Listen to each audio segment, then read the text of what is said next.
Austin Robbins playing Amulet Titan. Oh yeah, love it. In fact, this is a horrible matchup. Austin's gotten one of the two games. It's a very interesting matchup. Yeah, you have your play with engineered explosives. Both decks have really explosive draws. Yeah, Walking Ballista is pretty good here. Yeah. But that said, if Xander starts Glistener Elf, which he will do, this is could be over on turn 2. Well, he has a Dismember. All right, he drew it off the top, and he'll play it off Gemstone Mine. It's good strategy. Yeah, that was critical. That's out of the sideboard. And what's the follow-up? This feels like there could be a Blighted Agent coming down. I mean, we already drew one of our only removal spells in the deck. Yeah, sure stinks that we had to have two. 2 Dismember in the sideboard here. It's Ichor Mirror. Works just as well. I've drafted this format. I know this card. Yeah, it's a 1/1 Infect for 2.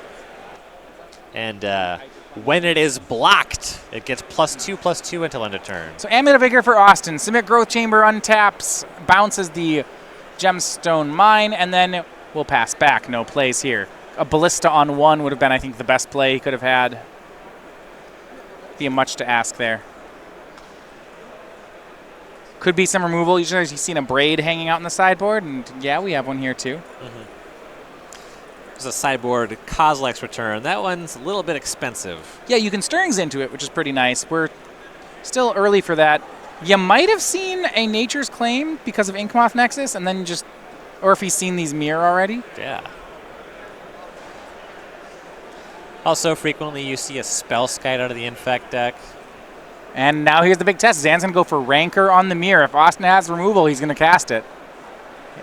No, not removal, but Zan didn't play a land, so he'll Spell Pierce it.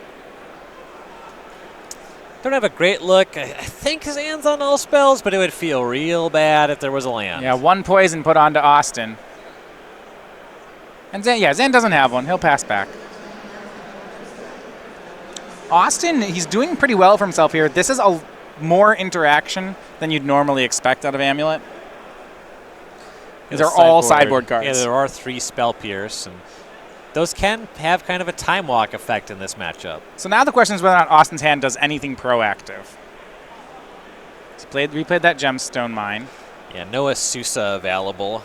Got to figure that would have come down. Well, at this point, because they're both on mulls to 6, and with the amount of interaction Austin has played, likely Azusa's not even good anymore here. You just probably want a 4th land and then a bounce land, untap Titan. You know, just like, you can't both have Azusa, a Titan, and land drops. So given that, you just want the lands on the Titan, and you hope you don't die. Fair enough.